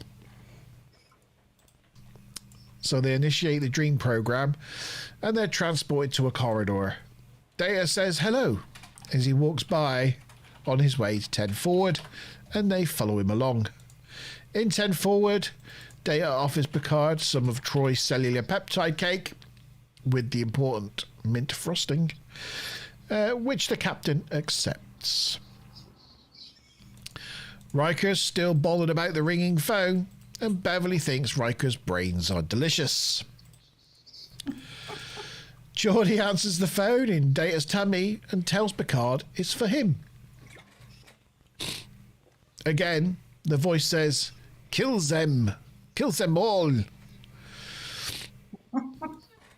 And they are transported to Sigmund Freud's office, who tells them that he is Data's subconscious, trying to warn him of the dangers that he perceives around him.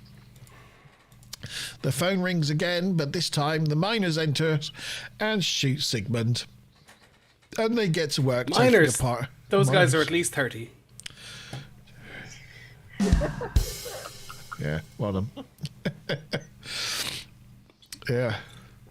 They shoot Sigmund and they get to work taking apart the plasma conduits.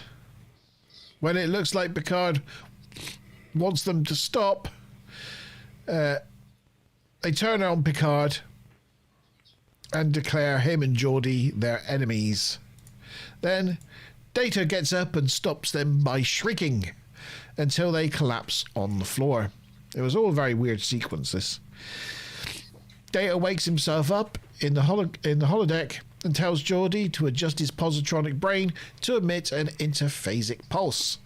It should be a similar effect to the creatures as him screaming in his dreams and disabling the miners. Beverly monitors this process from sickbay and can confirm that all the creatures are dead. It's rather pathetic little sight that this little thing creature's lost its little tendril. Poor little thing.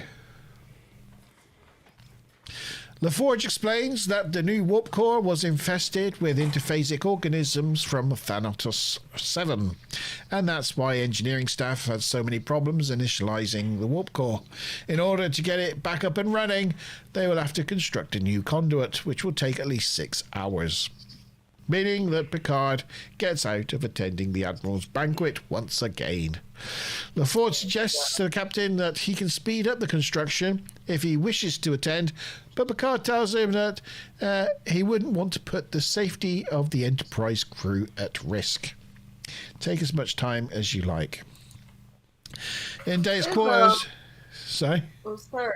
I was thinking, like, when they were talking about these species and how they're eating up the cellular peptides and everything, I felt that maybe, like, Section 31 went to too much trouble infesting Odo. They could have just dumped these parasites over there, because they would just be tearing the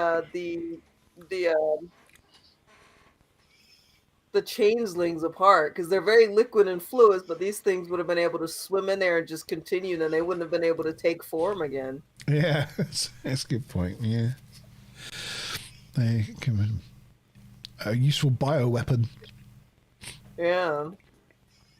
Yeah. Anyway, So just to say, they used 2 different cats in this episode.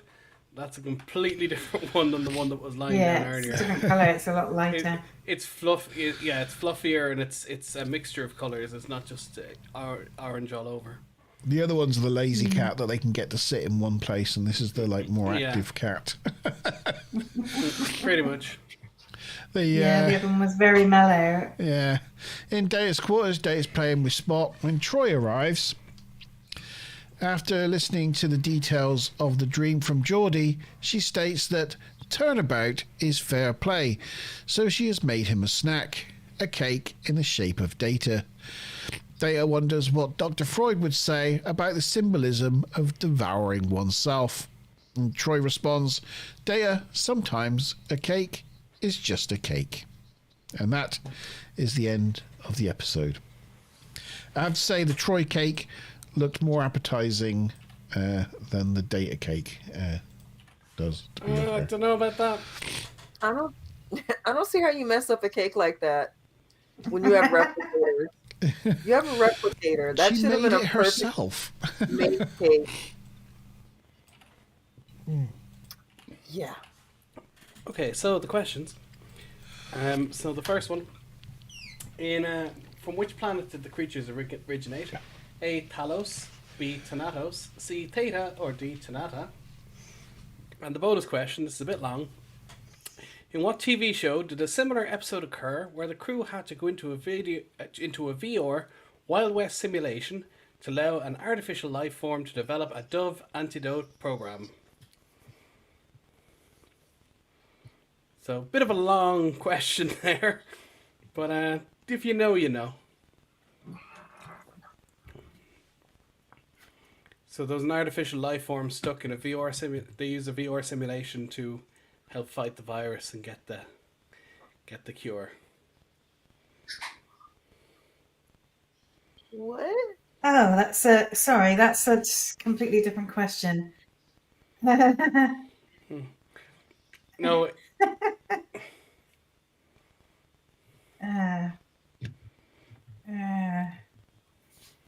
Right. Anyway, right, where am I? Act 5. Who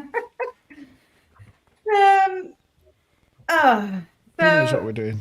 In the 24th century, they generally use a metric system, right? But in this, Crusher says there will be, what was it she said?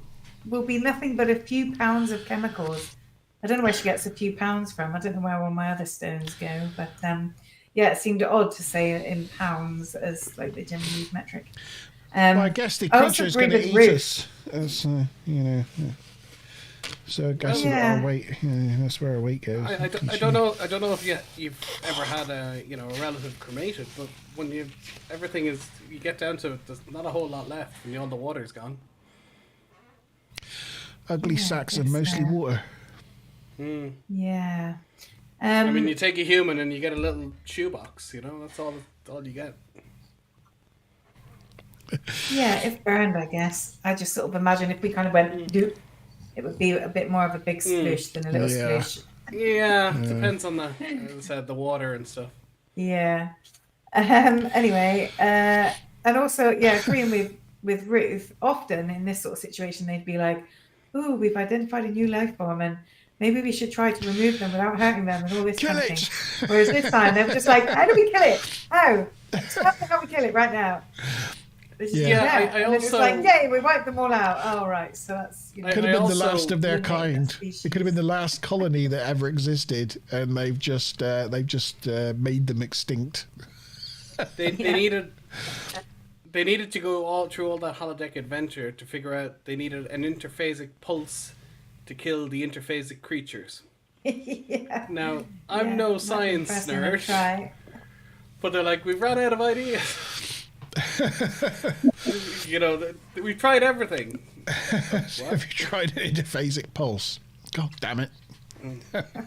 The micro-genocide of interphasic creatures. Yes. Micro-genocide. Yes.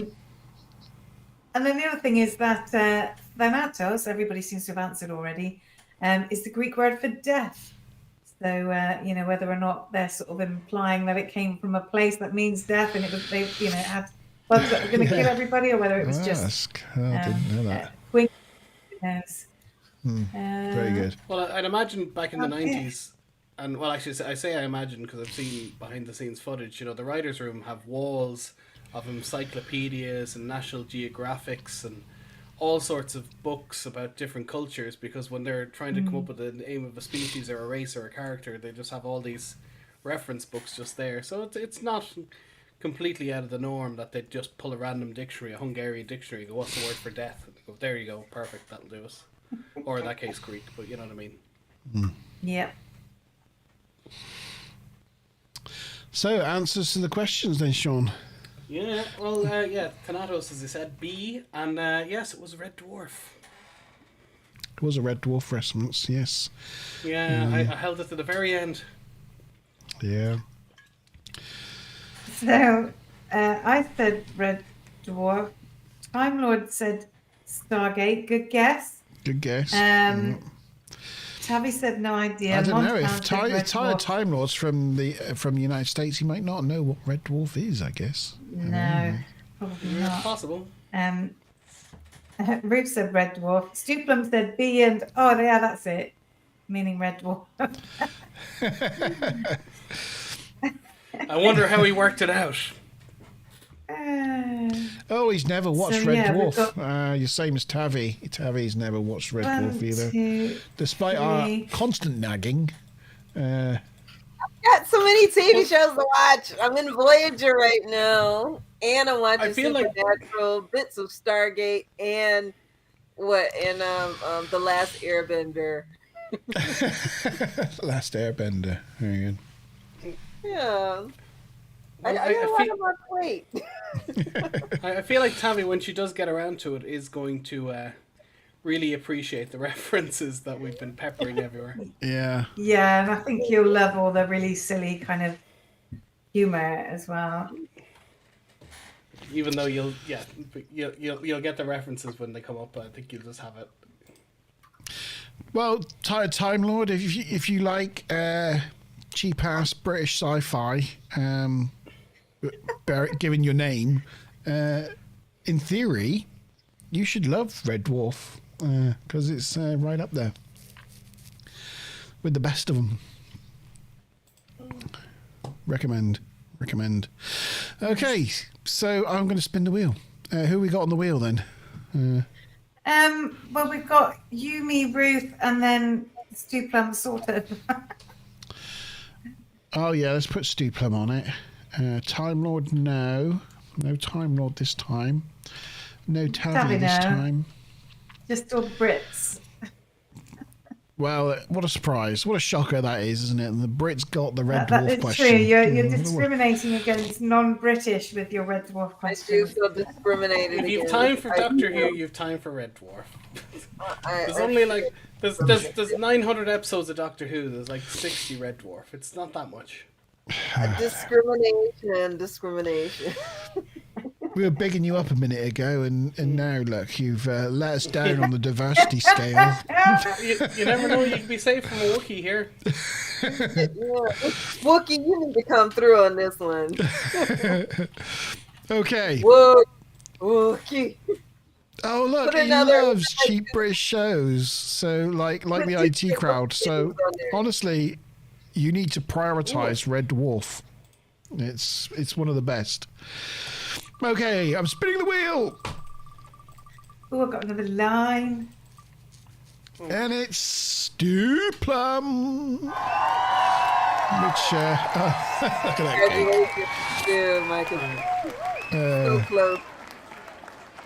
Yes, you can do a review of Red Dwarf. Yes, that's a good shout. Definitely, I reckon that would make a great video. Well done, Stew Plum. Can Some you late zoom in on points. Sean's picture? He's showing the one with Marina Sirtis at the Comic-Con, whatever it I was. can. Yeah, she came to Star Trek brilliant. Air. Trek Air, of course. Sometimes they'd like hire a cinema screen and they invite people over. And I never went to any of them when I lived in Dublin, kind of annoyingly. I should have done. Particularly Rene Auberjonois, because he's dead now. They brought out the cake and got that photo, and I just love it. It's just great. From a distance, I thought it was Willow from Buffy. Just from a distance, just a little. Oh, okay, the hair, yeah. Okay, there we go. That's the So, quiz. are we calling it a night on the bingo? Bingo is closed. I need a sound Okay. effect. I haven't got. Bingo is closed. Well, you It's not can quite there. maybe get the last five. It doesn't really work. Maybe does get the it? last 5 seconds of countdown. So just go boom. Resistance. Yeah, whatever. It's closed. It's done. Bingo's done. We'll start totting up the points. Start to think about what you'd give this episode out of 10, from 0 to 10. Let us know what you think that would be. I have to find my paddle. Oh, there it is. Yes. Start thinking about what you give this episode. So, yes, guys, what did you think? You actually answered it. Yeah. I'm tallying up bingo, so you got to give me a moment. So Oh, okay. Sean, what did you think? I thought it. Yeah, I mean, there was a lot of data in it. It was a good use of minimal sets.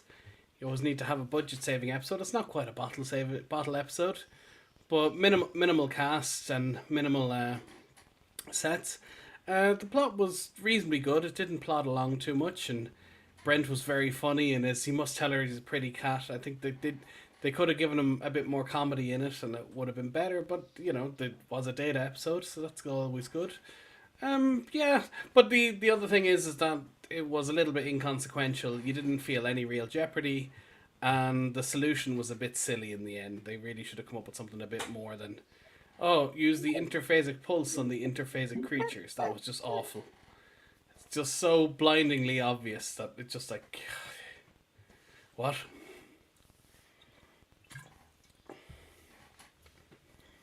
I thought it was quite entertaining. On IMDb, it scores a 7.5.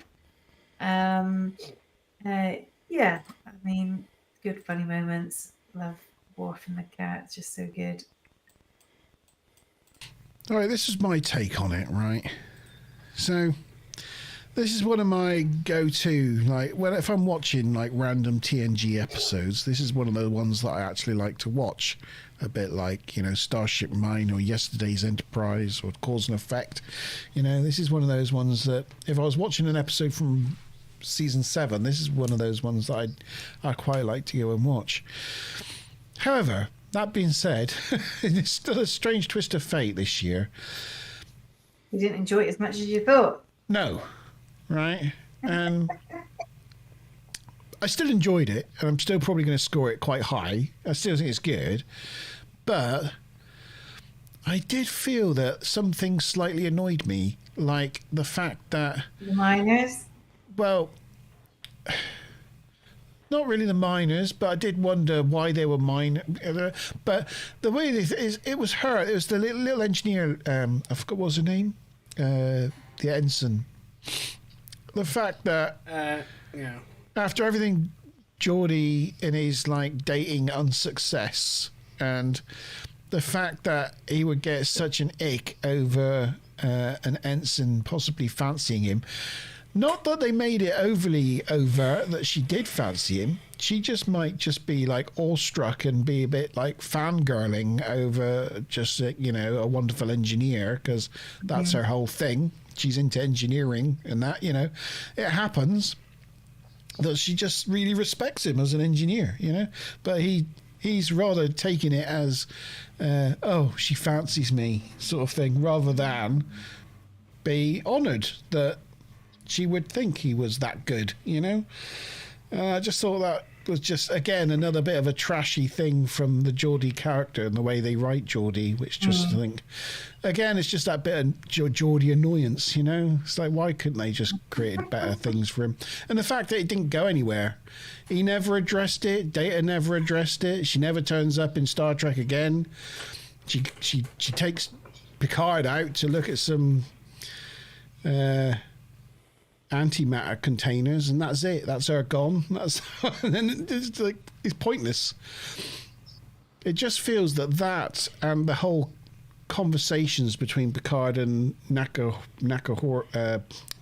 the admiral's called, Nakamura, were kind of like filling bits in the episode. It's like, oh, we've got no real plot for this episode. What can we have? Well, we can have It does plot a bit. Yeah. 3 separate scenes of Picard talking to Nakamura, telling him he's going to make it, but he's not going to make it.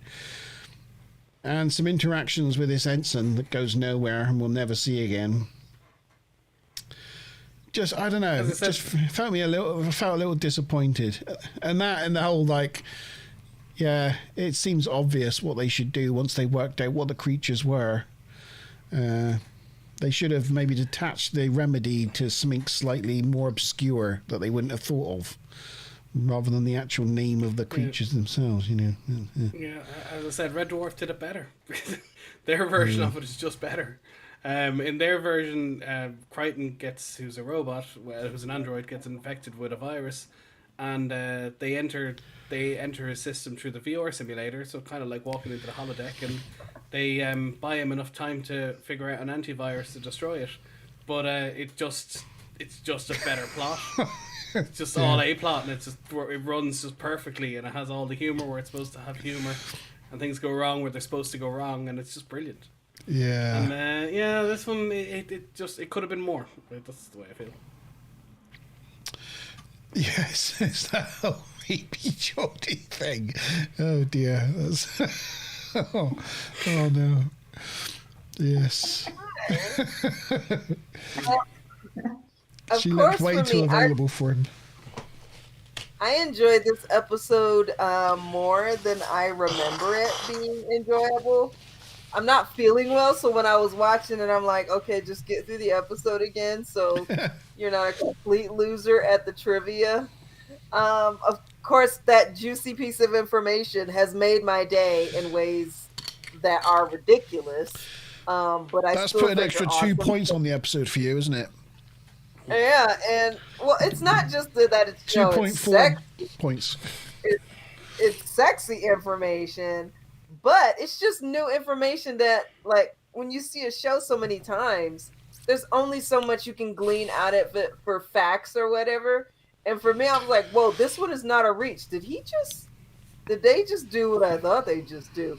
And I'm like, oh my God, yes, they did. Whoa, how did everybody miss that? And I don't know, it just made my day to see that, because I thought, I don't know, I really enjoyed that. When it came to like Geordie, I can see why he was icked by her. Like from a military point of view, imagine like your student, even if you're like a teacher, like student relationship, you're gonna get an ick there, because no matter how much she adores him or whatever, there's a level when it's too much, and at this point she's not being professional. She's literally googly eyed in his personal space. They're at work. They just got a new warp core, and she's acting like, oh, this is the first day of school. Here's an apple, teacher. And she's just all up in dude's face. That is one of the biggest turnoffs. Okay, and she is far too different in rank. And I'm thinking, you just got here. You need to back the fuck up. I was like, you don't need to be slobbing all up on him, whether it's adoration or attraction. It was too much.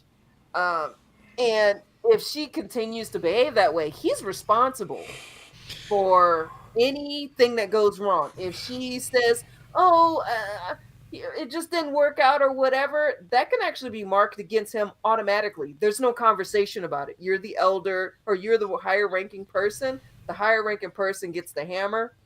The lower ranking person might get a mention in their file and a reputation, but it wasn't cute. So it's not like they were equals. You would never, like there was nothing there. But it was a bit weird, because it's like, Jordy, you're the rapey one, and you're getting an ick right now. You're not allowed to get an ick, Jordy. You are ick. You are You are the ick. How does an ick get an ick? Double ick. Like, you know. And Bless him. but I mean, she was fun. She redeemed herself, at least, that she was useful, not just this ditz. Where at first, when she butted in to ask the captain something, I'm like, excuse me, honey, you were an ensign. The main engineer just said, no, there's nothing for the captain to do. You do not come in and say, oh, by the way, actually, we do have something for you today. But, it just happened to work in the script that she was pulling him away. I don't know. I think she just read the situation. Yeah. So it turned out that she did. But like when I first saw that, like, just like my immediate response would be, your engineer just said no. But she did rescue him. The cure for the parasites was too convenient. It was obvious that screech was going on. It's a very simple solution, but the way they did it, I thought, was well drawn out throughout the episode. They just didn't give it a nicely climactic ending. They didn't even have to change the screen or whatever. They could have done something to write it in better. Of course, they're going to need that pulse, but they could have said, like, what are you doing that's making that pulse in your sleep? And could have, and had it something with that, or like spin it through. They could have made it interesting. Yeah, they could have said it's some sort of specific resonance frequency that disrupts the cellular bonds. They could have just made more of it. Something. Yeah, and I did like the episode because it was. Oh, they're made of X-rays. Use the anti-X-ray beam, of course. It's like, yeah, duh. But I did like the way they were shooting this, because at the first it's dreamy, and it was odd enough to where you could say, yeah, that is an unsettling dream. And him following, like, the scene where Troy's going to the turbo lift, I liked it because she's looking back, and that's a long corridor for her to get, like, a strange following feeling about. And secondly, I was wondering, is Deanna Troy actually getting emotions? Like, is she getting the sense that someone is giving off stalker vibes? She can't see or hear anyone. Also, that corridor is just a corridor with a turbo lift at the end of it. And she literally looks down the corridor as she gets in the turbo. How does Data get there? Like, I know he's quick, but that's he must have he must have gone way right there, I do like it, because in that moment you could have said, he's that freaking fast, yo. Yeah. Like, when he wants to be, he can be like frighteningly terrifying, and then he puts his hand in the door and just opens it and walks it. I thought that would have been horrifying. Can you imagine that Data was actually in killbot mode and you were a target? You can just I just want to go Call back it to again. Wookiee's talking to you, Tavi. I just want before it's lost off my screen. He says, Tavi, maybe you should also think about this. He finds your unwanted attention quite stiffening. And then a little bit later on, he goes, stifling. He meant stifling. It's predictive text. Stifling. Well, if there's ever an episode to have a Freudian slip, it's this one. That's right. Yeah, it's the Freudian slip episode. But yeah, no, I get your point, Tavi. But with Geordie and all that, but it's just a fact that you've got Geordie's history on one side, you've got, it being inappropriate on the other side. I would have just liked to have seen some resolution, some conclusion, or some, outcome of this scenario, rather than it being loaded up in the first half of the episode and then just She disappears around a corner. nothing. I don't know what happens with it. They just never talk about it. They work with each other now for the rest of their careers. They just never mention it again. They just stare at each other. I don't know. It would have been nice if you got to see his interpersonal skills, other than him looking like deal an with it idiot. like a proper manager, like respectfully but say, firmly. Yeah, and so you don't even get that. But I think even if I did see that, I'd be like, oh, now you're professional. And so there's that. I like the storyline better this time than before. Have you given us our scores, Stuplum, before you go, Majram? But have you given us a score? Yeah, we've got the scores in if you want to bring Oh, up you the got scores. spreadsheet. Right, okay, I'll bring the spreadsheet up then. Sorry, we're... Stick with us, Stuplum. We'll let you Majram, or not good night. We'll let you go to bed. Yeah. Let's bring up the scores. Where are the scores? I really appreciated this episode more than I did when I've seen it the first few times. Right, what are these scores? In top position with 450 TNG review points is Time Lord. So 10 points for Time Lord. Well done, Time Lord. So that's And then 10 only points. 5 points behind him are Wow. Tavi and Stuplum with 445 TNG points. So that's 9 points each for Tavi and Stuplum.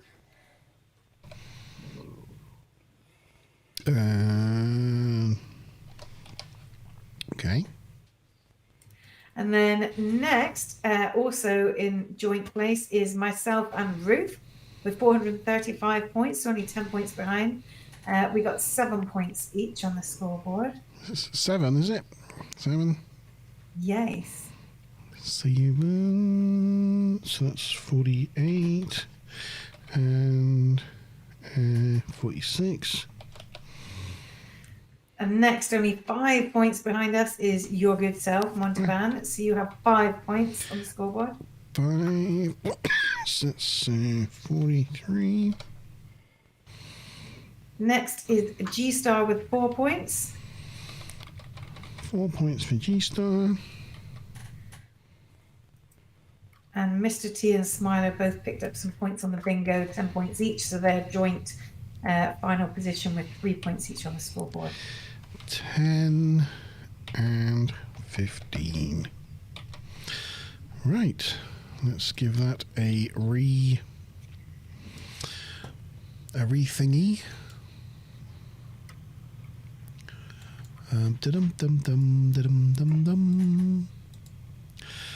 Oh, Stu Plum has gone into has overtaken me for 4th place, or is that joint third? Joint third, actually. Joint third for Stu Plum and Maz. And Tammykins has gone into the lead, overtaking Ruth. So, well done, everyone. I've dropped right down. Boo. Stu Plum's given us his marks out of 10. Do we want to do paddles now? Yes. Let me just...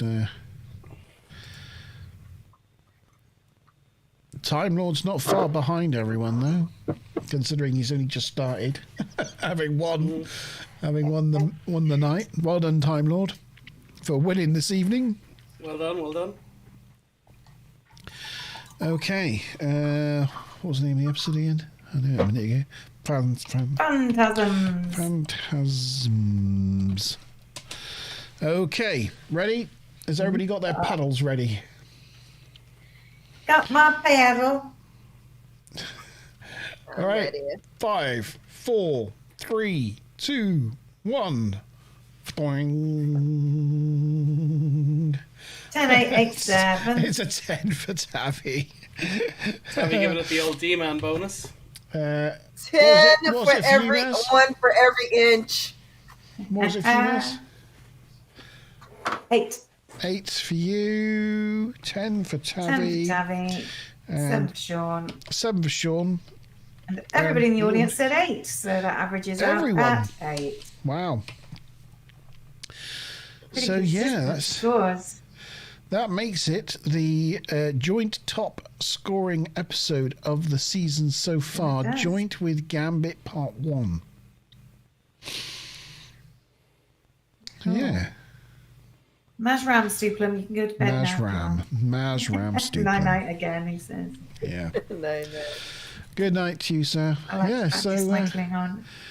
I'm kind of surprised it didn't come above Gambit Part 1, maybe. But, yeah, I think that's about right. Those are probably the best 2 episodes so far this season. It's a good episode. I know I moaned about it a lot, but I do enjoy it. It's fun. There's a lot of comedic moments. There's a lot of eerie, scary kind of moments. There's some actual, like, pretty Anything horrific... that has to have scenes cut by the BBC has got to be a good fun romp, right? To have something that's actually like almost laugh out funny with like Data and his cat and Worf.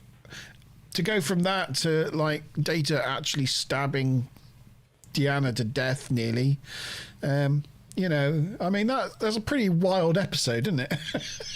Really. Even seeing those creature things, like somebody was saying in chat earlier, it's like having invisible spiders crawling all over you. I mean, it's pretty horrific. It's pretty horrible. Yeah, I thought everybody was way too calm. I would have been doing the spider dance. I don't think I would have liked it much. I'd have liked to see the scene where they shown Barclay, you know, these things. Yeah, oh my God. Well, they could have just all had them itching in particular spots, you know, just wherever you they were imagine if supposed to be, they'd just be itching. People just like, you know, that feeling when you feel like a bug has been on you, and for like the next hour or so, you feel like you feel another bug somewhere because you can't remember flicking it off. That, I mean, I would just be like that all the time. Like, ugh. I don't see how these people don't develop like psychological issues out here. Like, you would be fine. You would be super fine going out, but you would never be able to trust your own mind because you'd be like, wait, did I say that? Wait, is somebody taking over? Go check. You might have an entity in you, or you might have some sort of like space parasite. Who the frick knows? It would be just like in Lower Decks when they're like, oh yeah, this week this happened. That week someone almost died. It's normal. Yeah. Time Lord PTS Starfleet level PTSD. Yeah. Yeah. I guess you would be desensitized to it if you've been like generations and generations in space. They're like, oh yeah, that's just kind of like how people who live in Australia, where everything seems like it's going to kill you, and they're just like, good day, mate. And I'm like, what? Yeah, No, good day. Yeah. So, Wookie says, do you have a big bug issue in Norway land? I would think not, because it's cold, right? They tend to come out more in hotter countries. do not. Our mosquitoes are intense. We have like Jurassic mosquitoes. They look like little fireflies. That's like Canada, isn't it? Canada has a lot of mosquitoes. Like I think there's some northern climes. I think you get a lot of mosquitoes in the lochs in Scotland as well, which is getting similar. Yeah, well, we generally don't get them here unless we have an exceptionally hot summer, and sometimes they come up from Spain. But yeah, generally not a problem. Midges now, those things will eat the head off you. Like, technically mosquitoes, but Jesus, they're just annoying. Yeah, and in the fields, I think there's a type of midge here that you get in the fields. But yeah, other than that, not so much. I am surprised at how hardy the insects are here, because it's like negative 30 something. Everything should be dead, but you'll open up your windows in wintertime and see that the flies are inside the seal of your windows, hibernating. Oh, And like, but I mean, the ground freezes down to at least about a meter. So these things that have burrowed down into the ground, it's like, dude, you are not safe.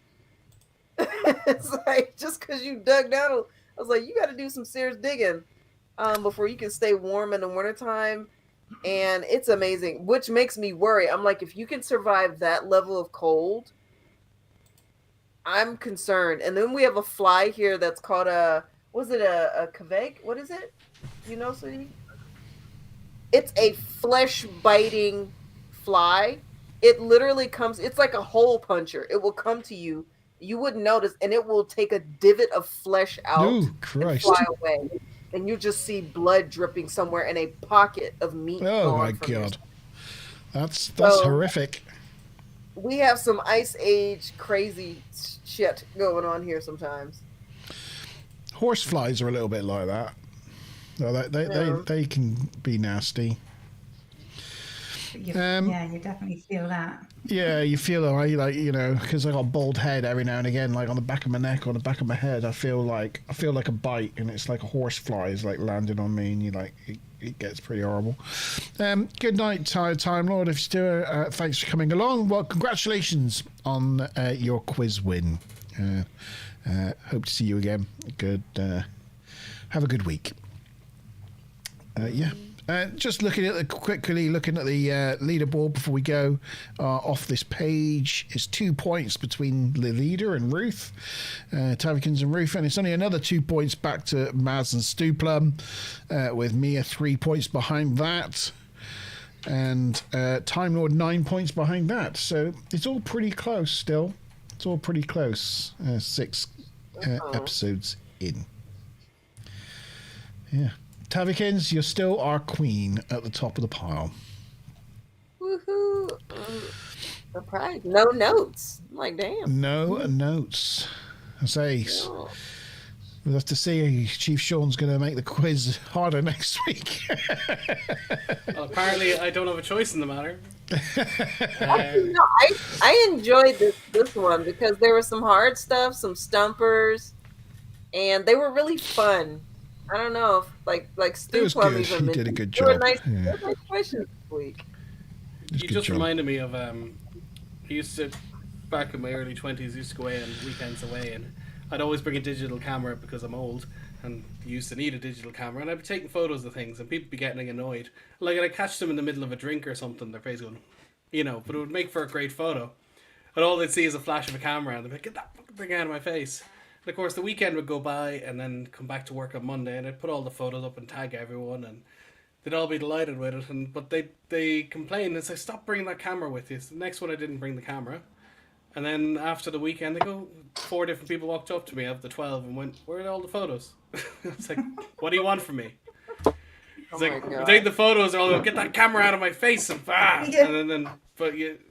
But be careful what you wish for in case it comes It's like, true. well, what am I supposed to do? And I said it was the time before all the phones could take photos, so you know you actually physically had to bring a camera. So it's like, all right. I remember those days, Sean. Oh my goodness. You don't no longer have an expression. You never start a story with "I wish I had my camera." It just those days are gone. No. Can you imagine? Do you remember the days we had to develop film? Oh my gosh. That was me in high school, going around my camera that you had to put film rolls in. Oh, Yeah, well, I mean, Good night, yeah. Ruth. My school days is not one. There's one single photo, I think. They took a class photo in 6th year. That's it. And I'm way in the back of it, and you can barely see me. So, just amazing. Just wasn't a thing. I hate having my photo taken, I'll be honest. But Yeah, I'm not crazy. it's another about it, reason but why I'm a bit hesitant to get married. Like, could I get married and just say nobody take any photos? I don't need any memories. You can ask people not to take photos in the church or whatever. You but just there'll don't always be need to someone look who- at who them. Just you know? There'll always be someone who will completely ignore your instruction, and you'll have a professional videographer, and you'll just have someone sticking a camera right in the way. It's like, yeah, no, out. Stop it. Yeah. Well, I mean, if you do photos, I mean, it's nice if you get a photographer and you have the wedding, and then for a moment, you're like before the party, you and your husband sit down, take a nice portrait together, and then call it a day. Yeah, but but if you pay for a professional photographer and all you see is just every single photo has like 15 of these in the image, just completely blocking everything, it's like, so some weddings they go like put your cameras away. We'll give you an opportunity to take photos. It's fine. You'd be told. Yeah, when G you're didn't want any cameras at his wedding, but some people won't do it. Yeah, which was fine. So I just kept my phone like in my room the whole day. But then I didn't have to take a picture of me and my partner, No, neither do we. There's no photos of us in the official photos either, so it's like, oh, we've got no photos of us from that day at all. Well. Oh, well. That's what you get for following somebody's wishes. Yeah. Right, so that's the end of this episode. What's coming up next week? Anybody know? Yeah, I'll tell you there. It is called Dark Page. It's the episode Young Kirsten Dunst. Ah, Young Kirsten Dunst. Dark Page. Got the one with Luoxana toy episode. Yeah, it's everyone loves a Luoxana episode. Yeah. Okay, well, thank you to Wookie, to Time Lord, to Ruth, to Stu Plum, to G Star, and the my nerd. Yeah. To who else? To Dr. Beard for keeping Tarvikins alive during the live stream. There's neural stimulators. Thank you to Smiler Rainbow for taking our son to and from Mai Tai. And fitting in, popping along, and thank you to anybody else who's watching this after the fact. I think Trailblazer is around there watching this as well, but he hasn't said anything. But I think he's been watching this somewhere back. So yes, thank you to everyone who's watched and contributed, and we will see you again next Wednesday for another episode of Star Trek: The Next Generation. Cheers.